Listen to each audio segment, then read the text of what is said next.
तो राज्यसभा चुनाव में बीजेपी को अपने सहयोगी दलों पर पूरा भरोसा है। जनसत्ता दल के राजा भैया ने बीजेपी को समर्थन देने का ऐलान कर दिया है और सभी बीजेपी उम्मीदवारों के जीत का दावा भी राजा भैया की तरफ से किया गया है। निश्चित रूप से हमने पूरा आकलन करके, अपना असेसमेंट करके 8 प्रत्याशी उतारे हैं और हमारी तैयारी है पूरी। और मैं निश्चित रूप से कह सकता हूं कि बड़े अंतर से भारतीय जनता पार्टी के 8 प्रत्याशी चुनाव जीतेंगे। जनसत्ता दल का वोट भारतीय जनता पार्टी के प्रत्याशियों को मिलेगा और उनकी विजय सुनिश्चित है।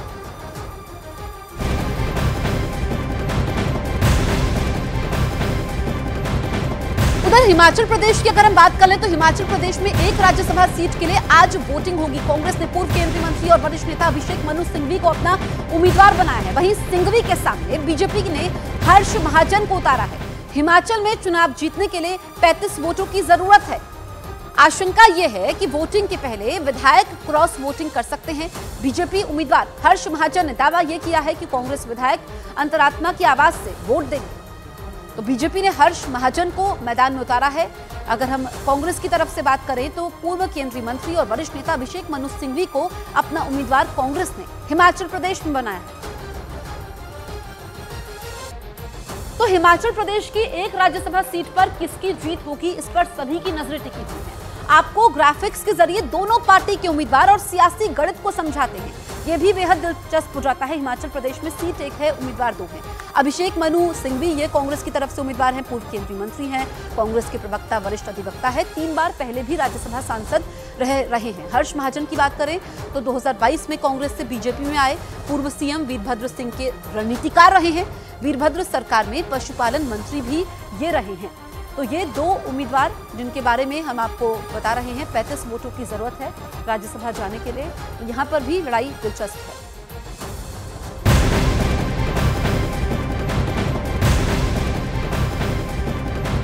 इसके साथ ही कर्नाटक में भी राज्यसभा चुनाव रोमांचक हो गया है। 4 राज्यसभा सीट पर आज वोट डाले जाएंगे। 4 सीटों के लिए 5 उम्मीदवार मैदान में होने से यहां चुनाव हो रहा है। कांग्रेस से 3 और बीजेपी से 2 उम्मीदवार चुनावी मैदान में हैं। एक सीट पर चुनाव जीतने के लिए 45 वोटों की जरूरत पड़ेगी। हालांकि कांग्रेस को क्रॉस वोटिंग का डर है, तो ये कांग्रेस की कमजोरी भी रही है कि अपने विधायकों को एकजुट नहीं रख पाती है। क्रॉस वोटिंग होती है, पार्टी के भीतर ही विरोध होता है और यही कर्नाटक में भी देखने को मिल सकता है। तो कर्नाटक में 4 सीट पर 5 उम्मीदवार होने की वजह से चुनाव की नौबत आई है। आपको ग्राफिक्स के जरिए उम्मीदवार और चुनावी समीकरण बताते हैं। कर्नाटक में भी लड़ाई बेहद दिलचस्प है। 3 राज्य हैं, तीनों की लड़ाई अलग अलग है, लेकिन उम्मीदवार ज्यादा है। अब देखिए यहाँ पर 4 सीटों के लिए 5 उम्मीदवार चुनावी मैदान में हैं। कांग्रेस की तरफ से अजय माकन है, सैयद नासिर हुसैन है, जीसी चंद्रशेखर है।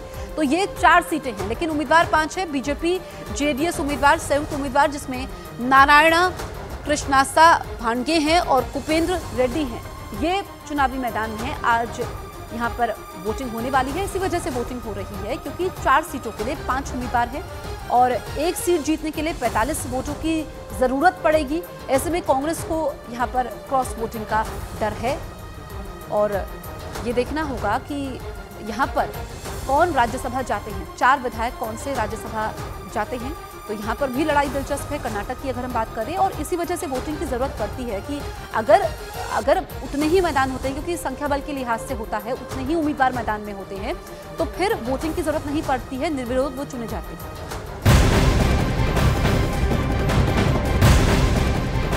पीएम मोदी आज और कल 2 दिनों तक केरल, तमिलनाडु और महाराष्ट्र के दौरे पर रहेंगे। आज पीएम केरल के तिरुवनंतपुरम में विक्रम साराभाई अंतरिक्ष केंद्र का दौरा करेंगे और विभिन्न परियोजनाओं का उद्घाटन भी करेंगे।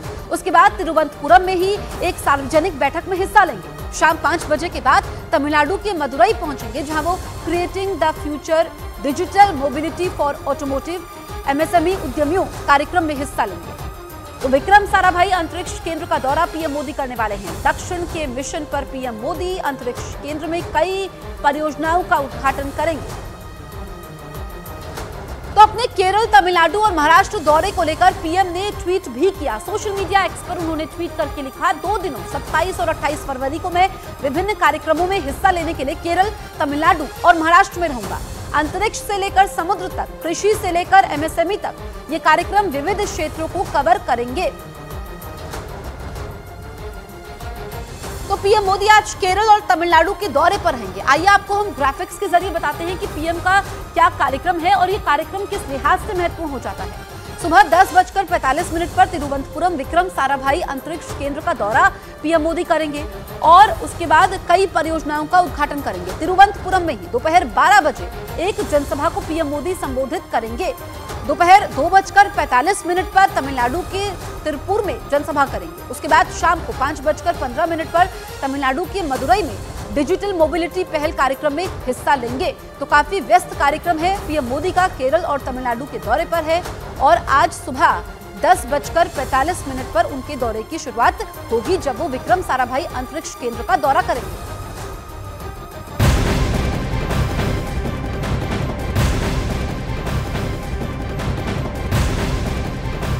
केंद्रीय गृह मंत्री अमित शाह आज गुजरात के दौरे पर रहेंगे। इस बीच वो कई कार्यक्रम में हिस्सा लेंगे।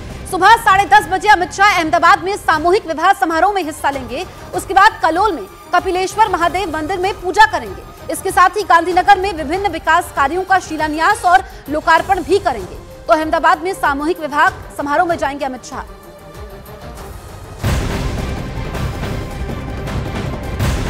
बड़ी खबर आपको बता दें, नफे सिंह राठी हत्याकांड से जुड़ी हुई आईएनएलडी के हरियाणा चीफ नफे सिंह राठी की हत्या के मामले में गैंगस्टर कनेक्शन सामने आया है। उनकी हत्या के पीछे गैंगस्टर के होने का शक है। आपको ये बता दें कि 5 शूटरों ने नफे सिंह की कार पर बीते रविवार को ताबड़तोड़ फायरिंग की थी, जिसमें नफे सिंह और उसके एक समर्थक की मौत हो गई, जबकि उनके ड्राइवर और बॉडीगार्ड जख्मी हो गए।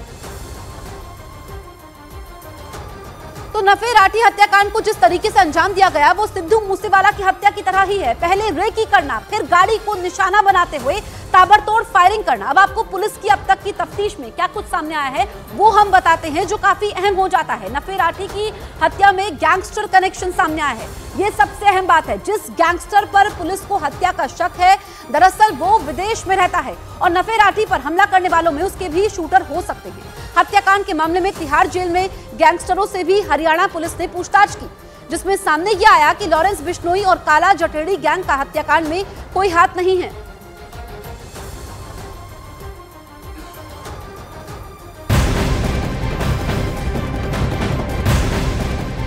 वहीं नफे सिंह राठी की हत्या की जांच अब सीबीआई यानी केंद्रीय जांच ब्यूरो करेगा। इसी के साथ हरियाणा के गृह मंत्री अनिल विज ने नफे राठी की हत्या पर बड़ा बयान देते हुए यह कहा कि आरोपियों को बख्शा नहीं जाएगा।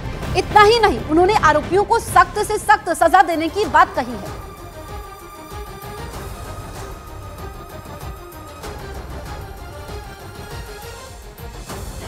किसी भी हालत में हम इन हत्यारों को छोड़ेंगे नहीं।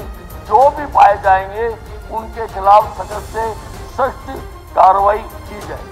अगर हाउस की तसल्ली सीबीआई इंक्वायरी से होती है तो सीबीआई इंक्वायरी करवाएं।